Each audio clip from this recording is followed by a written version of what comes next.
Hi అండి, welcome to my channel. ఇక్కడ చూడండి, మేము జంతికలు చేస్తున్నాం అనమాట. ఈవిడ మా పక్కింటే అత్త అనమాట. ఒకసారి చూసేయండి ఎలా చేస్తున్నాం, ఓకేనా. ఇది ఓన్లీ వర్రిపిండి మాత్రమేనండి. దీంట్లో ఏ పిండి ఇంకేమీ కలపట్లేదు, ఓకేనా. దీంట్లో మనం రుచికి తగ్గట్టు సాల్ట్, కొంచెం పచ్చికారం, కొంచెం పచ్చిమిర్చి పేస్ట్, అంతే. ఇంకేం కలపట్లేదండి. ఓన్లీ అవన్నీ వేసేసుకుని శుభ్రంగా మొత్తం అంతా తీసి వేసేసుకుని మొత్తం అదంతా కలిసేలాగా మొత్తం అంతా కలిసిపోవాలండి. అసలు కొంచెం కూడా ఉండలు అనేది కట్టకూడదు. చాలా బాగా కలుపుకోవాలన్నమాట.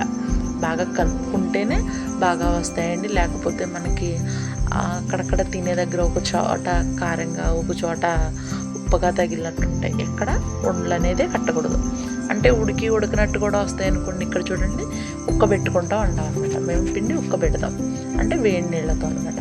తర్వాత ఇలా జంతికల్లా పేపర్ల మీద వేస్తామండి. వేసి డైరెక్ట్ ఇక్కడ చూడండి, మొత్తం 3 పేపర్ల మీద ఎలా వేసాము. తర్వాత నెక్స్ట్ చూడండి, అంటే ఆ పిండి ముద్ద ఆరిపోకుండా మన చపాతీ పిండి ఎలా కలుపుకుంటామో అలా కలుపుకుంటే సరిపోతుంది అనమాట. కలుపుకుని ఒక తడి బట్ట కప్పుకుంటే, అంటే చెమ్మ అనేది ఆరకుండా ఉంటుందండి. దానికోసమని తడి బట్ట కప్పుకుంటాం. ఇక్కడ చూడండి ఎలా జంతికలు తీస్తున్నామో ఒకసారి చూసేయండి, ఓకేనా. చాలా క్రిస్పీగా చాలా బాగా వచ్చినాయండి. అందరం ఒక చోట కలిసాం కదా, చాలా హ్యాపీగా అనిపించింది అవాళ. చూడండి ఒకసారి మొత్తం జంతికలు మొత్తం ఒకసారి తీసి ఒకసారి చూడండి, ఓకేనా.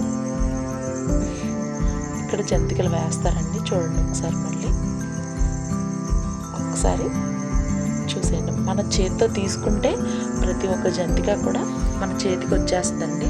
ఒక్కొక్కళ్ళు గట్టితో వేస్తారు, కానీ మన చేతితో తీసుకుని వేసేసుకోవచ్చు అనమాట. అంటే మన పిండి కలుపుకునే విధానం బట్టే ఉంటుందండి ఏదైనా, ఓకేనా.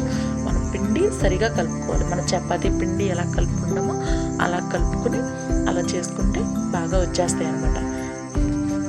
చేతికి ఇలా తీసుకునేలా వస్తాయి, లేకపోతే కొంచెం ఇబ్బంది అనమాట. ఇక్కడ చూడండి చాలా క్రిస్పీగా వచ్చినాయండి.